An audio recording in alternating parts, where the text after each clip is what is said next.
Hello. Just to introduce myself, my name's James. Welcome to the FAP Unit's second series of webinars.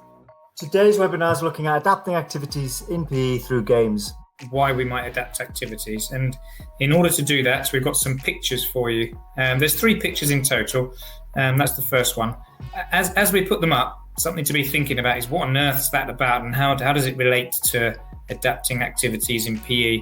So there's no right or wrong answers. Feel free to stick your ideas in the chat box, and James, Sharon and I will try and refer to those and give you our own take on these as well. So that's the first one, a rather curious picture of a lion and a giraffe. Then we've got some frogs, some little frogs balanced on a stick, and our final one, these 2 sumo wrestlers. Sort of drawn to the giraffe and the lion on some sort of stilts there. And I sort of think, well, actually, as a teacher and as a learner, I look at it. So as a teacher, I'm thinking, I've sort of put some scaffold in there so that the lion can have a realistic idea of what success might look like up there in the clouds with the giraffe. And maybe I've sort of built him up in confidence. So maybe that's just not real scaffolding, but how I've given him the platform where he believes he can, or she believes she can achieve anything.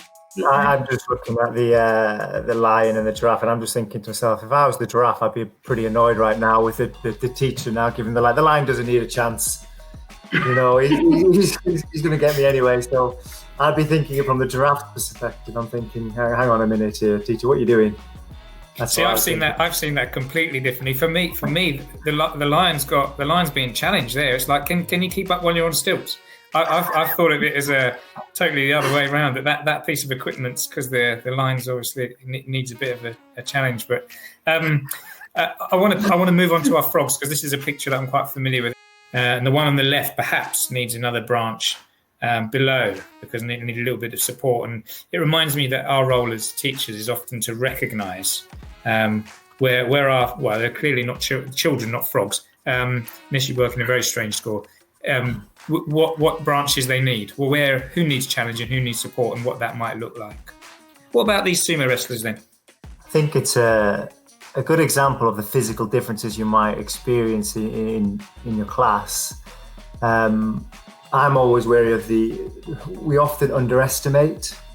So I'm looking now and I'm just thinking, I can imagine a lot of people underestimate the smaller child here, and I'm thinking, hang on a minute, he could easily just slip under, through and around, and before you know it, he's on top. You know, so it's all those considerations. It's about knowing your class and knowing what they are capable of, because it looks like a mismatch, but it might not be a mismatch. So just summarise some of that, and I know this isn't in a complete list, you'll come up with other things, but each child will be different in lots of ways. We've put some of them here.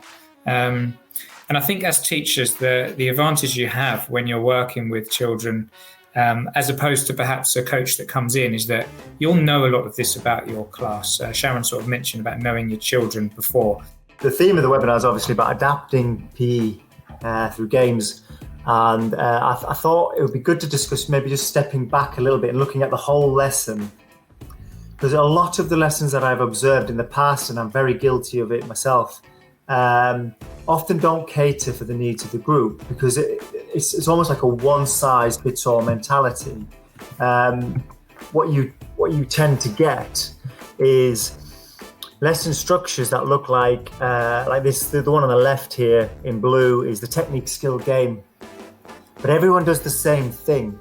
So everyone does the same technical practice, and then everyone progresses on to the same skill practice, and then everyone goes into the game. And I mean, and I'm going to be honest with you, a lot of the time the game is binned off. If you think back to the frog slide, and that one that's ready to jump to the next branch, that one that's striving ahead, they could probably do the technical stuff and they could probably do the skill stuff. That's not to say they shouldn't be doing those activities, but they might really thrive and be challenged in the game. And that game gets cut short. So they're building up to it, and then all of a sudden it's cut short. And if you flip it around to the frog that's hanging on, they're struggling in the warm-up. and then you've gone into the technical thing, and they're worried, and anxiety is rising, and then you progress it anyway into the skill because it's on my piece of paper on my plan, so I'm going to go to the skill anyway. And now they're out of the depth and they're really worried, and then you throw them into the game, and it can lead to anything. I've had kids think it's storming off because they're not ready for it, or maybe they don't have the confidence to do it. So I suppose what I'm saying is we need to start thinking about how do we structure our lessons so that they are more adaptable and they cater for the needs of the group. But we were just generally talking about what kind of things you could throw into a game. And when I talk about games, I'm not necessarily referring to a 4v4 match. I'm immediately thinking of just some of those games that you used to play as a child. Kirby, Slam, Cuppy, Heads and Volleys, Tag, Bulldog, all those games. I see them as games, and it's how do we use them to kind of shape our lessons. And then the next one is the level of opposition. So are they ready to play opposed? A lot of children don't really like to be tackled, or they're worried about being tackled. So maybe they're not quite ready for that. So maybe it's more unopposed or playing against no one. Or is there a level in between, maybe some kind of interference where they're playing games where people are getting in their way, but they're not directly trying to get them? How would I then take all of those pairs doing unopposed work and building interference? What would that look like then? I mean, I've played games where there is a square and there's small groups of pairs passing between each other, trying to get from one side of a space to another side of a space. But actually there's some pairs ready for opposition. So there's almost like maybe a 2 versus 2 going on. Now you have to be careful of the space that you've got available for safety. But I have played games where there's enough space to say, well, actually, you two play against you two and try and stop each other from sending. Whereas everybody else is just sending the ball around. And then they're just focused on trying to pick the right times to send the ball. Where's the spaces to send the ball? So just to, and again, I think this is really interesting because when I see teachers work in the classroom, this happens, doesn't it? In your numeracy lesson, the equivalent of what you've just said is going on all the time with people at different levels doing different kinds of work, some on their own, some in groups, and the teacher just sort of flitting around between them, helping where need be and progressing where need be and changing things where they need to in response to the children and the plan. When you start putting these together, what I'm trying to get to is that actually you can start to have a range of activities, a range of games that you can adapt or you can go into. It might be slightly modifying the game, or it might be a completely separate game.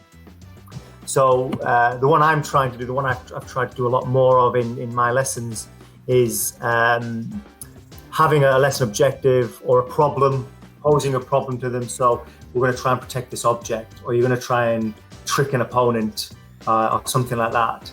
And then I have multiple activities, multiple games around that at different levels.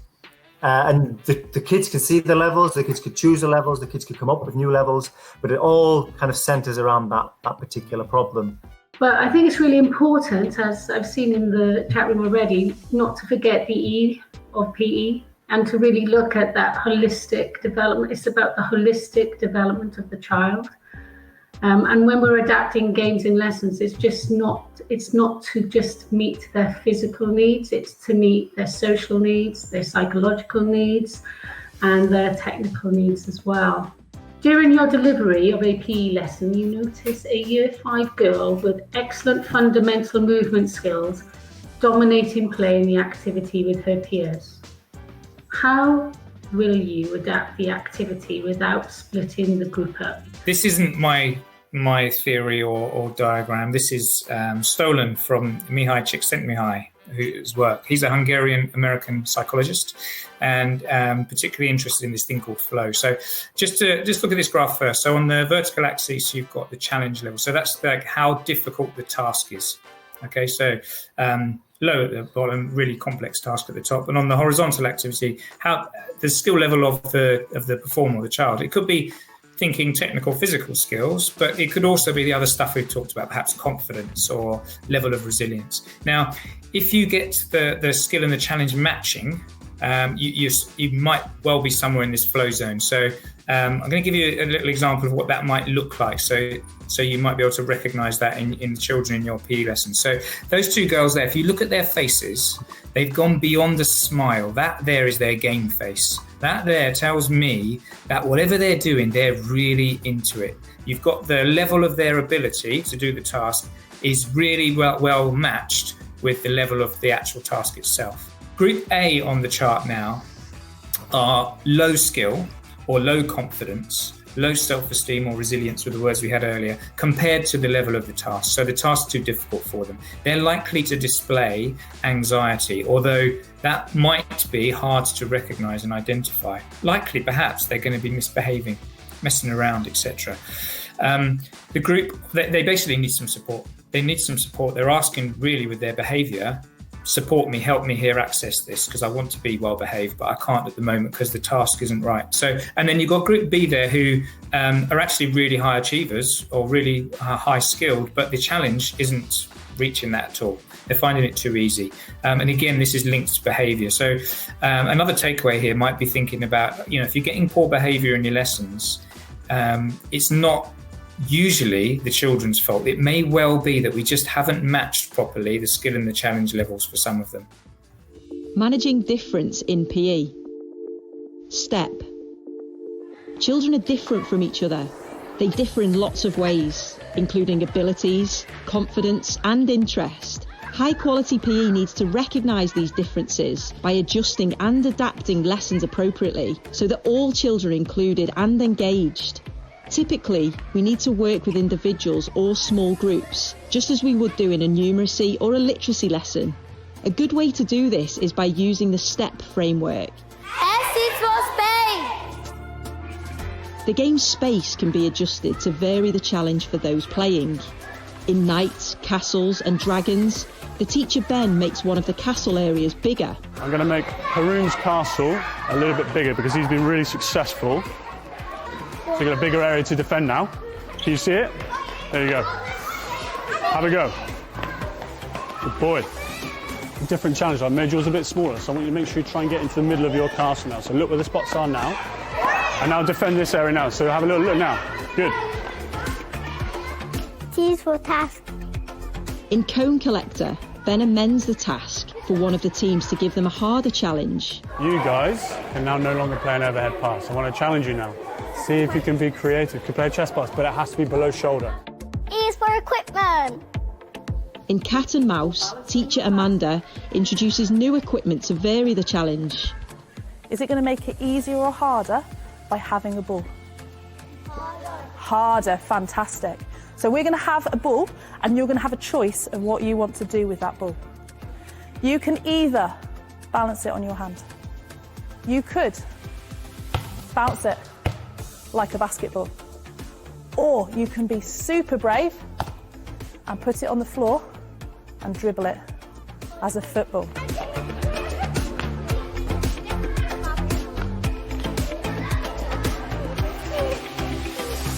P is for people. In 3, 2, 1, Amanda changes the number of players on each team to play 5v3 rather than 4v4 to make the contest more equal. I'm going to give you more of a challenge now. I'm going to take one of your players off you. One of your players has been sent off and they are going to be sent to the opposite team. So can you take off your blue bib for me, please, and put on a pink bib to join the pink team? Yes, pink. That was in control. Well done. Write your score down. Write your score down.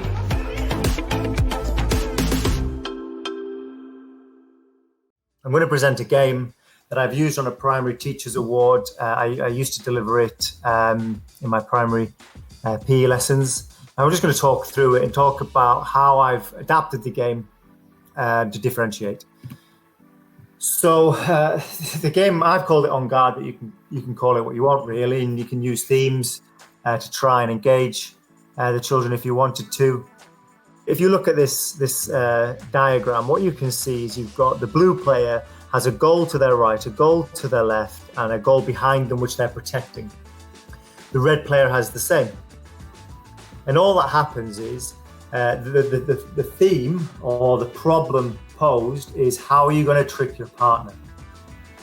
Now, depending on the group, you might just kind of forget the goals and you might just say, okay, the aim is to do like a copycat game where one player leads and you're going to try and change the movement, change direction, do different movements and see if your partner can keep up and try and catch them out. The other version of this game is actually more opposed. There's no tackling, there's no tagging or anything like that because, as I mentioned earlier, some children don't like that. So the first version of the game is basically what's going to happen is the blue player's aim is to try and get to one of his goals right or left. So if you see here, as he's going, he's trying to go, he's changed direction, and he's now going to go towards the other goal. The second adaptation to that game is actually they can now try and take the red player on. They might try and go to the side goals, but if they can break, can they use it to change the direction and break past the red player and score at the back goal? So it would look a bit like going through. So there, now they've broken the safety barrier and they're going to go to the back goal for 3 points. And if they do that, at that point, I say they can be tagged. So now they're deciding, am I ready to take this risk or not? And they can also decide, is there space? They don't have to trick the player enough to do it. So that's the basic version of the game. And all we start to do is then we give them levels and choices. So, for example, you can now start introducing equipment. So you might ask both the blue player and the red player to just carry, travel with your feet, bounce, throw in the air. You could have it with just the main scorer as who has the equipment, which makes it a little bit harder. You might not have the bit where they break the barrier and go for the back goal. Who manages difference in your classroom? Because I think what he recognises is that if you've got 30, so you have 15 activities like this potentially going along. As a teacher, it's very hard to go around and sort of say, I'd like you to make your space bigger and you to do a different task. But I think what he's getting at with that question, who manages difference in your classroom, is that we give responsibility for the children to obviously manage their own difference. And one way, which you've talked about, there is a scoring system. So did you say it was sort of double points or 3 points if you ran across and went through? Is that right? So you might use a scoring system to try and get people to do the harder task, or maybe it's double points if you're dribbling a ball. And so therefore, children have that ownership to manage themselves and what level they want to play at. I suppose it leads on nicely to the considerations. I suppose just always be thinking about what is the aim of the lesson. I've seen a lot of differentiation in the past where it almost takes you away from what you were trying to achieve. So other things, expectations, just have different expectations of the group. And I've noticed people talking already about roles and responsibilities, so could they teach, and maybe different types of questions.